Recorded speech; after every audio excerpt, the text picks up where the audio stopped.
heard of the Ask and Receive game? I wasn't in a great place when I heard about this game. I just lost my boyfriend, soon-to-be husband, of 7 years. It'd been a few weeks since his death, and I was not particularly good at mourning. By that, I mean I wasn't crying over old photos, screaming into my pillow, or having a knife twist in my heart whenever I saw a couple on the street holding hands. Instead, I would just become awkward. Staring blankly at trees for a minute at a time, or belly laughing at someone ahead of me in line at Chick-fil-A, fumbling to get their credit card. I still couldn't really entice the fact that he was gone. I would even now and then turn to my left on the sofa to tell him a joke, only to be like, "Oh, right, he's dead. How strange."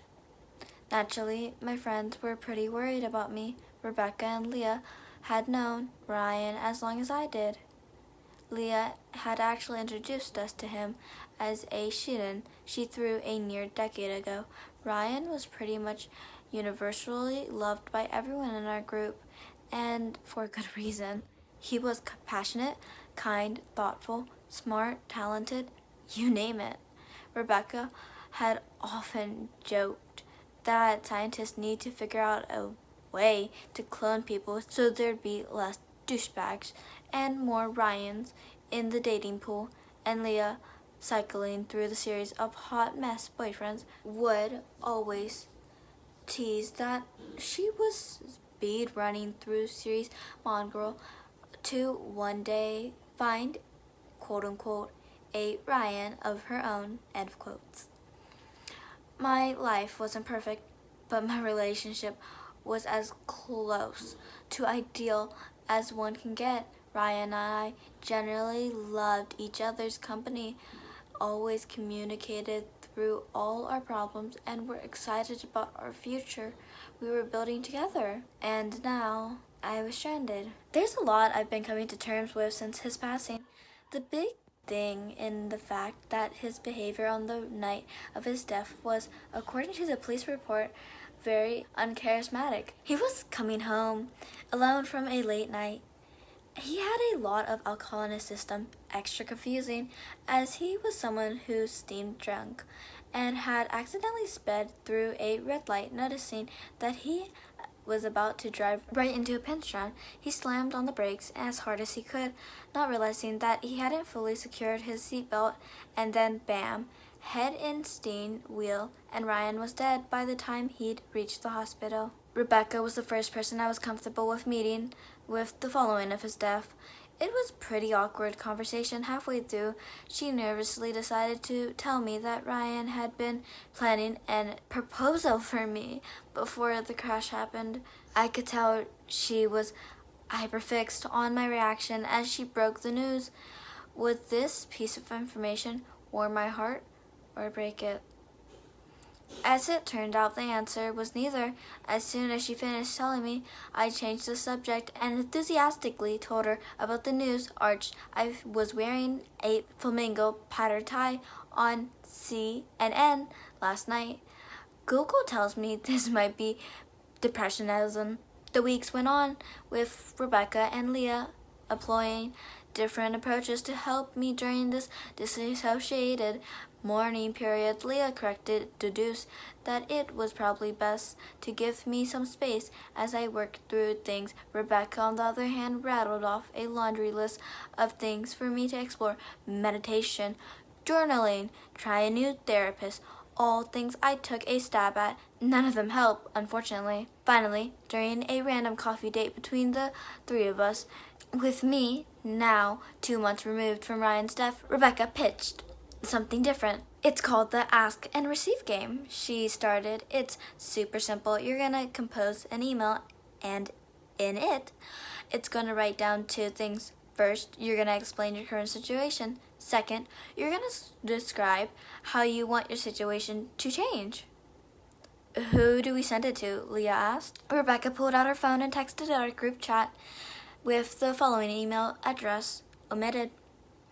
Once you sent the note to this email address, said Rebecca, clearing her throat as she noticed that I was back to zoning out and staring at the coffee machines in the cafe. Seriously, coffee machines are so damn complicated looking. Once you sent the email, she repeated more powerfully and looking straight at me, you'll be given a task to complete. If you successfully finish the task, your request will be fulfilled, but if you don't complete it, Rebecca trailed off on a pretty ominous note there, enough to get my attention. Anyways, then you can't play the game anymore, she concluded. Oh, not really a big deal, Rebecca continued. My friend told me about it a few weeks back, and apparently it's been working miracles for her. So I figured that we could at least give it a try.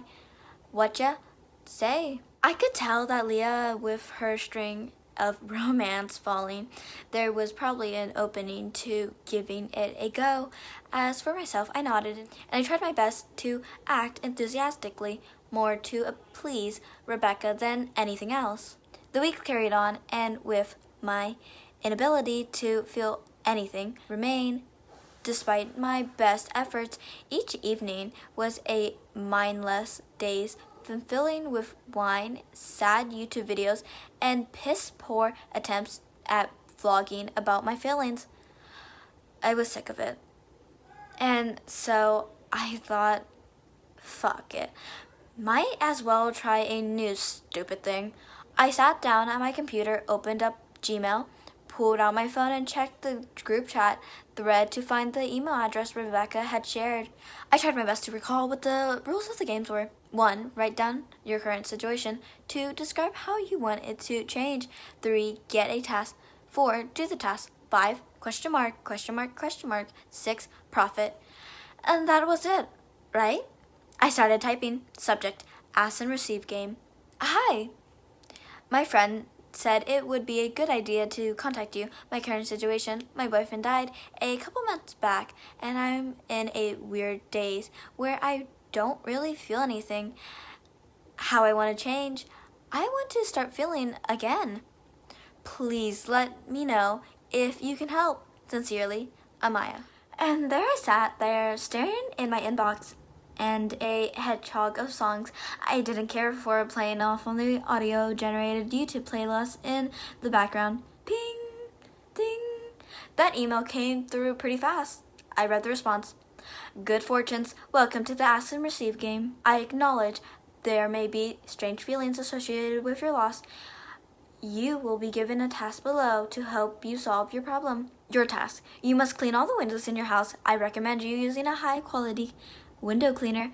Find something that costs at least $6.79 for a spray bottle that is 28 ounces or smaller. Clean the windows thoroughly and dry them. Glad tidying. The Ask and the Receive game. What? My deep-seated pain was being shouldered by dentals and realization that was to be answered by window decks. I was starting to feel as if the Ask and Receive game had some powerful dodds from the deep cleaning hobby. Disappointed, I went back to my mindless YouTube binge. It wasn't until a few days later I strolled through the shopping mart getting the week's groceries. I found myself in the aisle with cleaning supplies. I fucked myself towards the window cleaner spray bottle, found something that fit within the parameters I remember from the Ask and Receive game email, and I chuckled it in my cart. I got home and, in realization that I didn't have much else to do anyways, decided to jump right into window cleaning. The first thing were just boring when I anticipated it, but then something strange started happening to me. I could feel my feet on the ground. I mean, really feel them. I could feel my hands on the cloth. I could actually see the window in front of me getting clearer. Like, life felt like 3D dimensional. I was actually here. I was actually present. And as this happened, I noticed something swelling up from within me. A glare of tears had froze over my chest and it was starting to melt. I started choking up, but I wasn't even sure why. As tears poured out, I tried to discourage the emotion. Was it aching, sorrowing, nostalgia, longing, loneliness, crippling, fucking loneliness, or all of the above? I wasn't sure, but I felt myself cry. And as I continued the task, moving from window to window, spraying bottle and toward, I was able to successfully bawl my eyes out for 3 uninterrupted hours. The task was successful. I didn't feel great at all, but I was at least feeling. And with that, I realized without a shadow of doubt the game worked. It was a small breakthrough, but holy shit, I could actually finally miss Ryan. I could miss the hand holding, the pointless arguments, confession about our respectful idioticness, doing absolutely nothing together. I had permission to miss him.